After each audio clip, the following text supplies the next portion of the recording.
Good morning class. Video में मैंने आपको चैप्टर 6 रेखाएं और कोण लाइंस एंड एंगल्स की कुछ बेसिक फंडामेंटल चीज़ें पढ़ाई थी। जैसे रेखाखंड क्या होता है, आपका किरण क्या होती है, एंगल क्या होता है, कोण क्या होता है। फिर कोणों के प्रकार भी बताए थे मैंने कल। न्यून कोण क्या होता है कि जिसकी माप 0 से छोटी और 90 के मध्य में होती है, न्यून कोण कहलाती है। राइट एंगल कराया था, समकोण कराया था मैंने, अधिक कोण बताया था, ऑब्ट्यूज एंगल बताया था, एंड देन स्ट्रेट एंगल बताया था, एंड रिफ्लेक्स एंगल। ये कुछ एंगल मैंने आपको कल कंप्लीटली कराए थे, ठीक है। और आज मैं आपको नेक्स्ट बताता हूँ कुछ अन्य एंगल्स भी होते हैं इनके अलावा। जैसे हम पढ़ेंगे आज कॉम्प्लीमेंट्री एंगल और सप्लीमेंट्री एंगल। मीन्स पूरक कोण, हिंदी में पूरक कोण कहते हैं और इंग्लिश में कॉम्प्लीमेंट्री एंगल्स कहते हैं, ठीक है। तो पूरक कोण क्या होते हैं बच्चों? यदि दो कोणों का योग एक समकोण के अर्थात 90 डिग्री हो तो वे कोण एक दूसरे के पूरक कोण कहलाते हैं। सपोज कीजिए दो कोण है, पहला कोण फर्स्ट एंड दूसरा कोण सेकंड। दोनों कोणों का जो योगफल होगा वो कितना डिग्री होगा बच्चों? यहाँ पे 90 डिग्री होता है। इसको ही हम क्या कहते हैं? पूरक कोण कहते हैं। इंग्लिश में कॉम्प्लीमेंट्री एंगल्स कहते हैं। दो कोणों का योगफल कितना होता है? समकोण होता है, यानी 90 डिग्री होता है। तो ऐसे कोणों को हम पूरक कोण कहते हैं।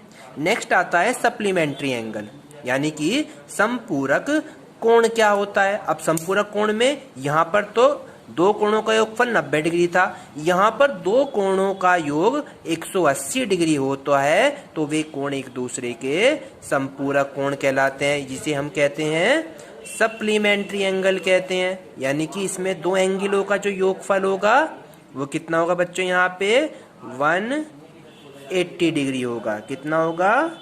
180 डिग्री होगा। ये कहलाते हैं आपके सप्लीमेंट्री एंगल, यानी समपूरक कोण होते हैं। अब इसके बाद वेरी इंपॉर्टेंट आता है आपका आसन कोण, जिसे हम कहते हैं एडजेसेंट एंगल्स बोलते हैं, आसन कोण। अब देखिए यहाँ पे मैं बता दूं, यदि दो कोणों के शीर्ष मतलब जैसे ओ को हम कहते हैं इसका शीर्ष, क्या कहते हैं बच्चों इसका? यहाँ पे ओ को शीर्ष कह दिया, सर यानी कि यदि दो कोणों के शीर्ष व उसकी एक भुजा उभयनिष्ठ हो, जैसे सपोज करो ये एंगल है हमारे पास, एंगल ए ओ सी, इन दोनों एंगल्स की एक भुजा, ये बीच वाली जो है ये उभयनिष्ठ भुजा हो गई। यदि दो कोण है, एक कोण ये रहा आपका, एक कोण ये रहा, दो कोणों के शीर्ष व उसकी एक भुजा उभयनिष्ठ हो, यानी शीर्ष जो है वो इस एंगल में भी है और इस एंगल में भी है, और ये वाली भुजा जो है वो इस एंगल में भी है और इस एंगल में भी है। ये वाली भुजा इस त्रिभुज में भी सेम है और ये वाली भुजा इस कोण में भी सेम और इस कोण में भी सेम है। इसलिए क्या होते हैं ऐसे कोण? आसन कोण कहलाते हैं। यानी कि हमने क्या बात करी? कोण ए ओ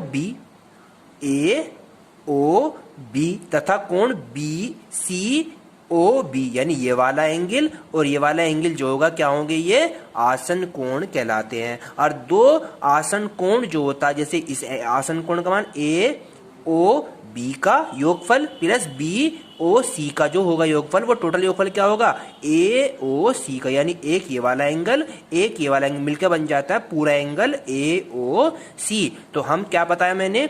ए ओ बी वाला एंगल, सी ओ बी, ये दोनों एंगल ही क्या होते हैं? आसन कोण होते हैं, जिनका एक शीर्ष तथा एक भुजा उभयनिष्ठ, उभयनिष्ठ माने जो दोनों में सेम हो, इस वाले कोण में भी और इस वाले कोण में भी, ठीक है बच्चों।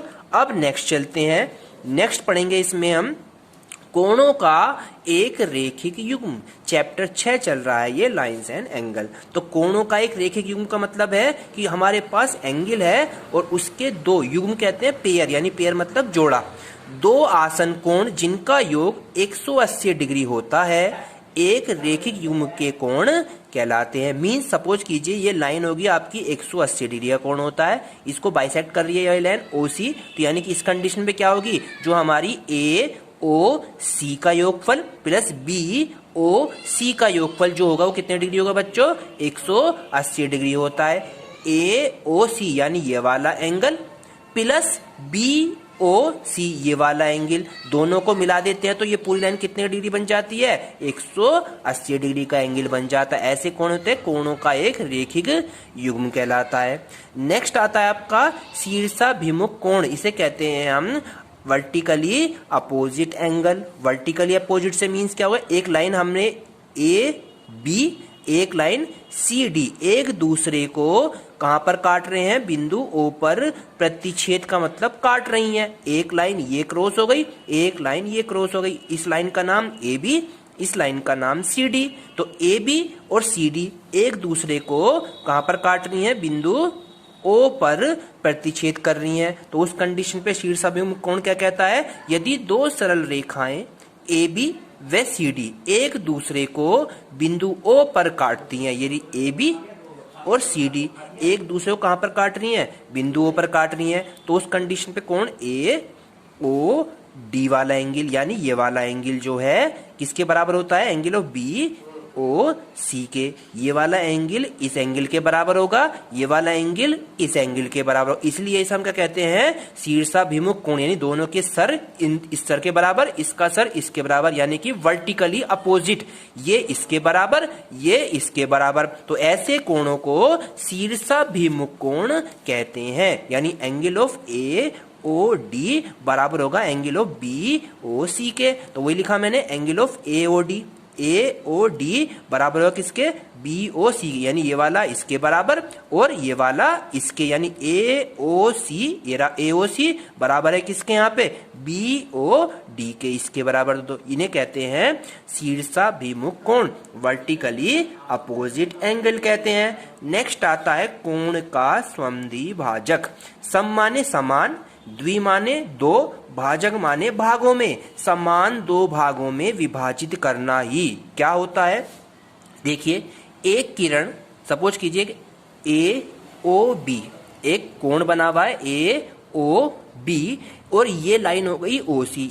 ओ सी लाइन इस ए ओ बी को समान भागों में विभाजित कर रही है। कैसे, जितना पार्ट इस ये है उतना ही पार्ट ये है, यानी एक किरण जो किसी कोण को दो बराबर भागों में विभाजित करती है। एक किरण ये हो गई, ये वाली किरण सी वाली, ये किरण इसको और इसको दो भागों में, समान भाग हैं दोनों बराबर बिल्कुल इक्वल, ये दो सब बराबर भागों में विभाजित करती है। इसे हम क्या कहते हैं, कोण समद्विभाजक कहलाती है, यानी कोण का समद्विभाजक करना, समान भागों में विभाजित करना। और कोण ऑफ ए ओ सी, कोण ऑफ ए ओ सी और कोण ऑफ बी ओ सी बराबर होंगे, दोनों बराबर होंगे, ये वाला एंगल इस एंगल के बराबर होगा तथा पूरा एंगल का ये एंगल क्या है, आधा है। तो बी ए ओ बी जो है आधा है किसका, पूरे इन दोनों का एंगल का, आधा ही तो है इन दोनों का। तो ये कंडीशन होगी आपकी कोण समद्विभाजक की। ठीक है, अब हम नेक्स्ट चलते हैं नेक्स्ट चीज की। ये आपकी इंपॉर्टेंट चीजें हैं, बेसिक फंडामेंट चीजें हैं, इन्हें आप अपनी नोटबुक में जरूर ध्यान से करें। नेक्स्ट पढ़ेंगे हम यहाँ पे प्रतिच्छेदी रेखाएं। प्रतिच्छेदी रेखाएं क्या होती हैं, इंटरसेक्टिंग लाइन, जो लाइन एक दूसरे को काटती हैं उन्हें प्रतिच्छेदी रेखाएं कहते हैं। यदि दो रेखाएं इस प्रकार हैं कि इनमें केवल एक ही बिंदु उभयनिष्ठ, यानी ओ बिंदु जो है इस लाइन पे भी है और इस लाइन पे भी है, और ये कहां पर काट रही है एक दूसरे को, बिंदु ओ पर प्रतिच्छेद कर रही हैं। एक लाइन होगी एल, एक लाइन होगी एम, ये दोनों लाइन कहां काट रही है एक दूसरे को, ओ बिंदु पर, इसलिए ऐसी रेखाएं प्रतिच्छेदी रेखाएं कहलाती हैं। नेक्स्ट आती है संगामी रेखाएं, कंसंट लाइन बोलते हैं, कि यदि तीन या तीन से ज्यादा या अधिक असमांतर सरल रेखाएं एक ही बिंदु से होकर जाती हैं, तीन या तीन से ज्यादा भी हो सकती हैं, ये सारी रेखाएं ये भी और ये भी, एल एम एन तीन रेखाएं होगी, ये एल ये एम ये एन, तीनों की तीनों एक ही पॉइंट से होकर जा रही हैं, इस बिंदु से होकर जा रही हैं तीनों लाइन। तो ऐसी रेखाएं क्या होती हैं बच्चों, यहाँ पे संगामी रेखाएं कहलाती हैं।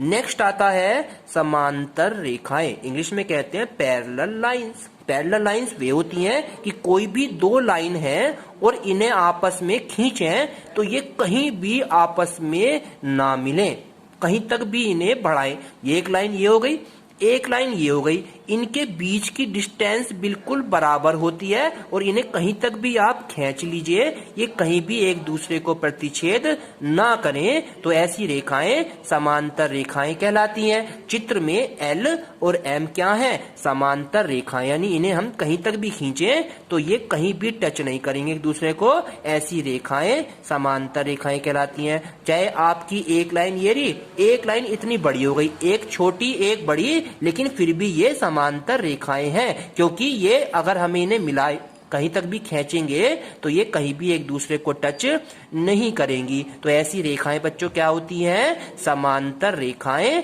कहलाती हैं। तो आज मैंने आपको कुछ बेसिक चीजें पढ़ाई हैं, कल मैं आपकी एक दो चीज और रह रही है इसमें बेसिक फंडामेंटल चीजें, उसके बाद आपकी मैं एक्सरसाइज कल स्टार्ट करा दूंगा। इसे अपनी नोटबुक में बड़े ध्यान से करेंगे और इन चीजों को आप बड़े ध्यान से एक बार प्रैक्टिस के तौर पर इन्हें देखेंगे किस प्रकार ये हुई हैं, और जो भी प्रॉब्लम्स होती हैं वो मुझे आप कल बताएंगे। ठीक है, थैंक यू।